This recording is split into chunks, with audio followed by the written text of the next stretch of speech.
అపవాదిగాడు ఖచ్చితంగా ప్రతిరోజు నీ జీవితంలోకి వస్తామని చూస్తూ ఉంటాడండి. వాడు వచ్చేసి ఏం చేస్తాడో తెలుసా? ఈరోజు నీ జీవితంలోకి నేను రావాలనుకుంటున్నాను, నేను నీకు అవకాశం ఇస్తాను, నీకు పాపం చేయడానికి నేను అవకాశం ఇస్తాను. నీ శరీరానికి నీడు కదా అది, అందుకనే నీకు నేను అవకాశం ఇస్తాను, నువ్వు ఏదైనా చేసుకోవచ్చు, హ్యాపీ అని చెప్పేసి అంటాడు. గుర్తుపెట్టుకోండి అండి, ఇప్పటి వరకు మనం దేవుని గాయాలు రేపాం అనే విషయాన్ని గుర్తుపెట్టుకోండి. నీ బలహీనత ఏంటో నీకు బాగా తెలుసు, అపవాదికి బాగా తెలుసు. అందుకనే అదే బలహీనతను నీ ముందు తీసుకొచ్చి పెడుతున్నాడు, నువ్వు పడిపోతున్నావు. అయితే నీకు మాట చెప్తున్నా, గుర్తుపెట్టుకో, నీ బలహీనత నీకు అర్థమైంది ఏంటనేది, ఓకేనా? అయితే ఆ బలహీనత నీకు తెలిసినప్పుడు వాడు మళ్ళీ అదే బలహీనతను తీసుకొచ్చి నీ ముందు పెడుతున్నాడు. ఇక జాగ్రత్త పడాలి. నీ బలహీనతను నీ ముందు పెడుతున్నాడు కదా, నువ్వు జాగ్రత్త తీసుకోకపోవడం నీ తప్పేది. అయ్యా సాతానుగాడు నన్ను పడేస్తున్నాడు, అయ్యా అపవాది నన్ను పడేస్తున్నాడు. గుర్తుపెట్టుకో, పదే పదే అపవాది మీద నెపాలేయటం కాదు, వాడి మీద. వాడు వేస్ట్ కంటాడు. వాడు ఎప్పుడు కూడా వచ్చి నిన్ను పడేయటానికి ఎన్నో ప్రయత్నాలు చేస్తుంటాడు. నువ్వు దేవుని మీద ఆధారపడకపోవడం, పరిశుద్ధాత్మని సహాయం తీసుకోకపోవడం నీ తప్పే, నీ తప్పే.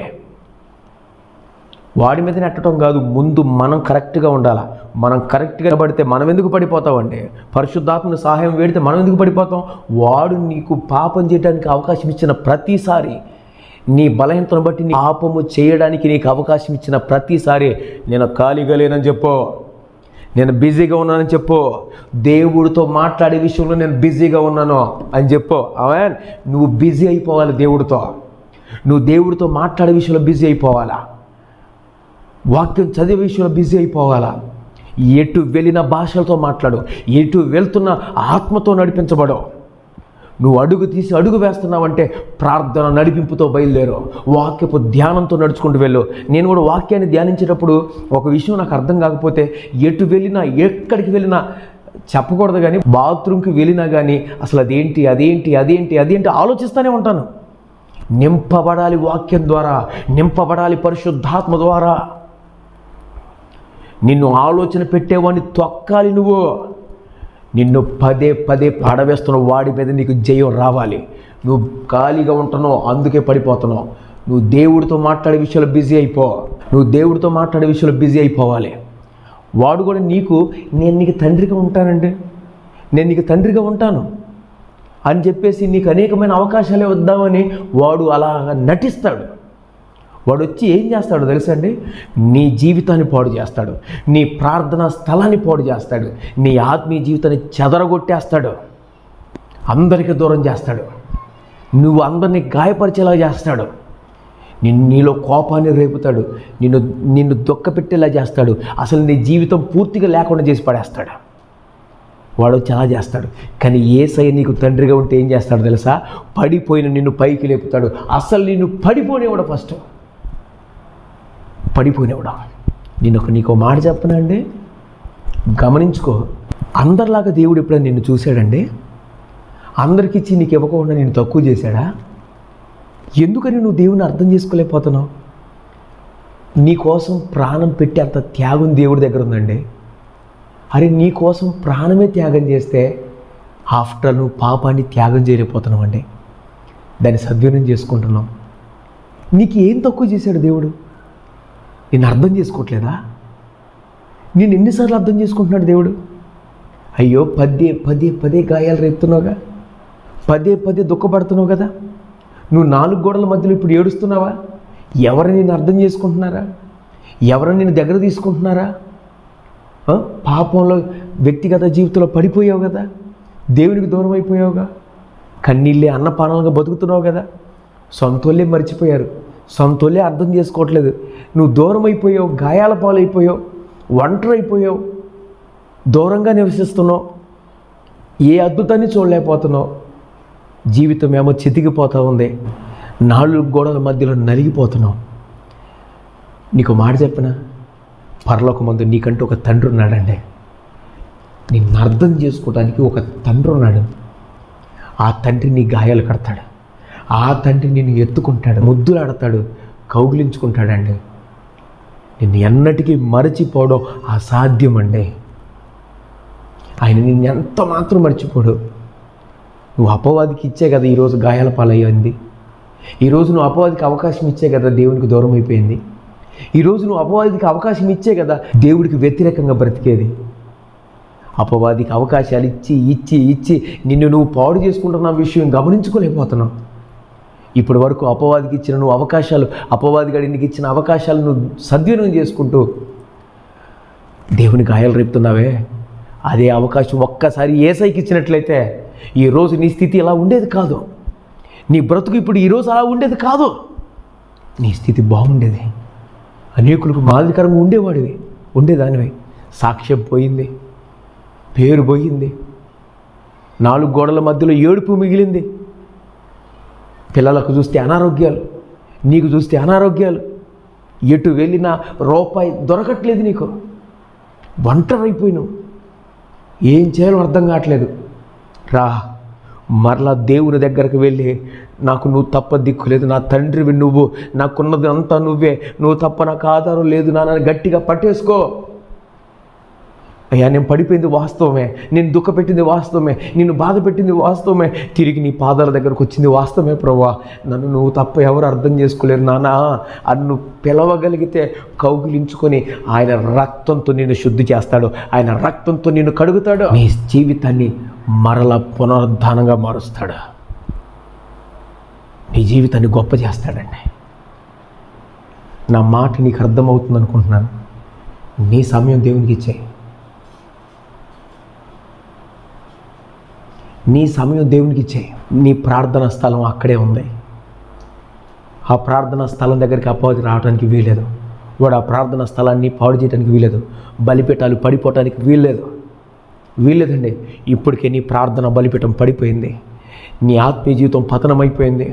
నీ వ్యక్తిగత జీవితం, నీ ఒంటరితనం అపవాదికి ఒక గొప్ప తెరవబడిన ఒక ద్వారం అయిపోయింది. నీ జీవితం ఈరోజు చెత్త కుప్పగా మారిపోయింది. ఇప్పుడు నీ జీవితంలోకి దేవుడు మళ్ళా వస్తే నీ జీవితాన్ని గొప్పగా మారుస్తాడు, సువాసనగా మారుస్తాడు, ఆశీర్వాదకరంగా మారుస్తాడు. ఇప్పటి వరకు దేవుని గాయాలు రేపింది చాలు, దేవుని దుఃఖపెట్టింది చాలు. సాతాను కోటలు కోల్చడానికి ఒక సింహంలా గర్జించుకుంటూ లే ప్రభు కోసం. దెబ్బలు తింటూనే ఉన్నావు. నువ్వు తిరిగి కొట్టే దెబ్బ అపవాదిగాడికి మళ్ళీ నీ దగ్గర రాకూడదు. ఈరోజు యేసుక్రీస్తు వారు అపవాదిగాడిని కొట్టిన దెబ్బకే వాడికి ఈరోజు కూడా అది తగ్గలా. భయపడిపోతాడు. యేసయ్య పేరెత్తితే వాడు వణికిపోతాడు. సిలువ యాగం పేరెత్తితే వాడు వణికిపోతాడు, పారిపోతాడు. నేను అదే చెప్తున్నానండి. దేవుని దగ్గర ఒక కృపను మనం పొందుకొని సిలువ ద్వారా కలిగిన ఆ శక్తి, ఆ సిలువ యాగం ద్వారా కలిగిన శక్తి మనం పొందుకొని కొట్టే దెబ్బ అపవాదిని మళ్ళీ మన దగ్గరకు రాకుండా చేస్తుంది. అలా కొట్టాలండి మనం కొడితే. ఇప్పటి వరకు సరైన దేవుడితో ఒక వ్యక్తిగత సంబంధం సరైనది లేదు. సరైన దేవుడితో సహవాసం కలిగే అపవాదిని కొడదామండే. జారిపోయిన వ్యక్తివి కాదు, పడిపోయిన వ్యక్తిలా ఉండొద్దు. ఆరిపోయిన జీవితాలు వెలిగించబడితే అవి అడవిని తగలబెడతాయి. ఒక అగ్గిపుల్ల అడవిని తగలబెట్టినట్లుగా ఈరోజు ఆరిపోయిన ప్రతి ఒక్క వ్యక్తి తిరిగి లేపబడగలిగితే అడవిని తగలబెట్టినట్లుగా ప్రపంచాన్ని పరిశుద్ధాత్మ అగ్ని ద్వారా తగలబెట్టేవాళ్ళు మన నుండి లెగుస్తారు, ప్రపంచంలోంచి లెగుస్తారు ఒక్క వ్యక్తి వల్ల. ఆ వ్యక్తివి నీవై ఉండాలా. ఆమేన్. ఒక యవనస్తుడు, ఒక యవనస్తురాలు, ఒక స్త్రీ, పురుషుడు దేవుని కోసం నిలబడటానికి ఒక సరైన సమయం ఇది. దేవుడి కోసం నిలబడటానికి ఒక సరైన సమయం ఇది. దేవుడు మాట్లాడితే చేద్దాం, దేవుడు మాట్లాడితే చూద్దాం కాదు. ముందు దేవుడి దగ్గర కూర్చోవాలి, ముందు దేవుడి దగ్గర ఉండాలి. అరే అందరూ చచ్చిపోతూ ఉంటే దేవుడు మాట్లాడే చూద్దాం. ఎన్ని రోజులు? నీకు ఇది మిక్కిలి అనుకూలమైన రక్షణ దినం, ఇది మిక్కిలి అనుకూలమైన దేవుని పనికి అడుగు వేసే టైం. ఎన్ని రోజులు దూరంగా ఉంటావు? ఎన్ని రోజులు గాయపరుస్తూ ముందుకెళ్ళిపోతావు? పాపం చేయటానికేమో దేవుని చిత్తం అవసరం లేదు, కానీ దేవుని పని చేయడానికి దేవుని చిత్తం అవసరం అని చెప్తాం. మరి దేవుని చిత్తం కోసం దేవుడి దగ్గర కనిపెడతామా? అది లేదు. దేవుడి దగ్గర కూర్చుంటామా? అది లేదు. దేవుడు మాట్లాడితే చూద్దాం అని అంటుంటారు. తాటి మట్ట ఇరిగేదా కొట్టాలి ఎలాంటి వాళ్ళని, మామూలుగా కాదు, నిజంగా కొట్టాలంటే. దేవుడి చిత్తం కావాలంటారు, దేవుడి దగ్గర కూర్చోరు. అరే అందరూ చచ్చిపోతూ ఉంటేనేమో ఈడు చచ్చిపోతున్నారు, అయ్యో చచ్చిపోతున్నారు అంటూ ఉంటారు. అపవాది కోరలో చిక్కుకున్న ఆత్మలను సింహంలా గర్జించి వాడి కోరలు విర్రగొట్టి ఆత్మలని విడిపించగలిగిన ప్రార్థన పరులుగా లెగాలి. మనం ఆత్మ ఖడ్గ యోధుల్లా నిలబడాలి. ఒక మిషనరీగా తయారైపోవాలా. దేవుని కోసం మంచి మిషనరీ అయిపోవాలి. మనం దేవుని కోసం ఈ ప్రాణ త్యాగం చేయడానికి, బలిపీఠం మీద తగలబడటానికి, బలిపీఠం మీద నిలబడినప్పుడు తగలబడిపోవటానికైనా సిద్ధపడిపోవాలి. నడి రోడ్డు మీద తగలబడిపోవటానికైనా సిద్ధపడిపోవాలా. ఆత్మ ఖడ్గ యోధునిగా, యోధురాలుగా మార్చబడాలి. మన మాటే వేదంగా మారుస్తాడు. మనల్ని ఒక సత్యంగా నిలబెడతాడు దేవుడు. మనం ఒక మంచి మిషనరీ అయిపోవాలండి. ఒక మంచి మిషనరీగా మారిపోవాలా. ఒక ఉగ్రవాది జనాల్ని చంపటానికి వాడు బయలుదేరతాడు బెల్ట్ వేసుకొని. జనాల్ని చంపడానికి వాడు బెల్ట్ వేసుకొని అందరినీ చంపడానికి వాడికి సంబంధించినోడు కోసం వీడు చంపడానికైనా ముందడుగులేస్తాడు. కానీ నేను చెప్తున్నానండి, మన దేవుడు జీవం కలిగిన దేవుడు, చచ్చినోనని లేపేవాడు కదా, చావు బతుకులో ఉన్న బతికిచ్చే దేవుడు కదా. మరి ఇప్పుడు నేను చెప్తున్నానండి, ఒక ఉగ్రవాది ఒక మనిషిని చంపాలనుకుంటున్నాడు, ఒక సైన్యాన్ని చంపాలనుకుంటున్నాడు, ఒక ఉగ్రవాది ఒక ఊరిని చంపాలి, ఒక పట్టణం చంపాలి, ఒక దేశాన్ని చంపాలనుకుంటున్నాడు.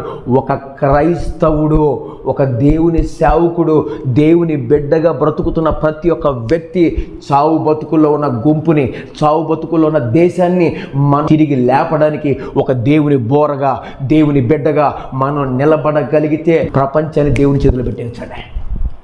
దేవుని కోసం బ్రతికేలా చేయొచ్చు. మన వల్ల సాధ్యమైంది.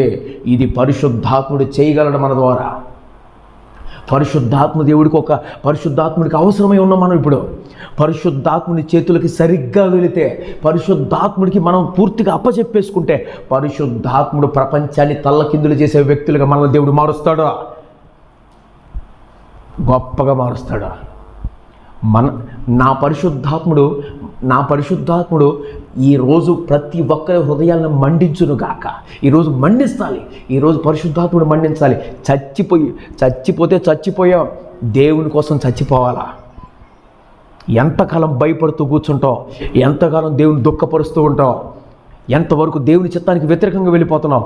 ఈ శరీర కార్యాలను చంపుతాం, మోకాళ్ళ మీద చంపుదాం, దేవుని కోసం రోషంగా నిలబడదాం, ఆత్మ ఖడ్గ యోధులుగా నిలబడదాం.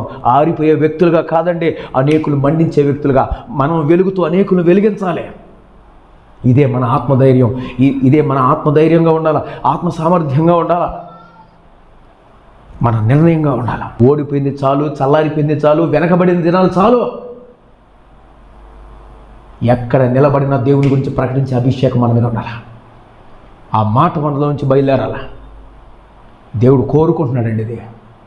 నిలబడదాం దేవుని కోసం. ఈరోజు ఓపిక ఉంది, బలం ఉంది, శక్తి ఉంది, అన్నీ ఉన్నాయి, అన్నీ ఇచ్చాడు దేవుడు. ఇప్పుడే నిలబడదాం. ఓపిక అయిపోయిన తర్వాత ఏం చేయలేం, బలం అయిపోయిన తర్వాత ఏం చేయలేం. ఓపిక ఉంది, బలం ఉంది, అన్నీ ఉన్నాయి. ఇప్పుడు మనం పని ప్రారంభించాలి. దీనికి దేవుడు స్థిరమైన పునాదిగా, దీనికి దేవుడు ఒక ముద్ర వేసి నడిపిస్తాడు.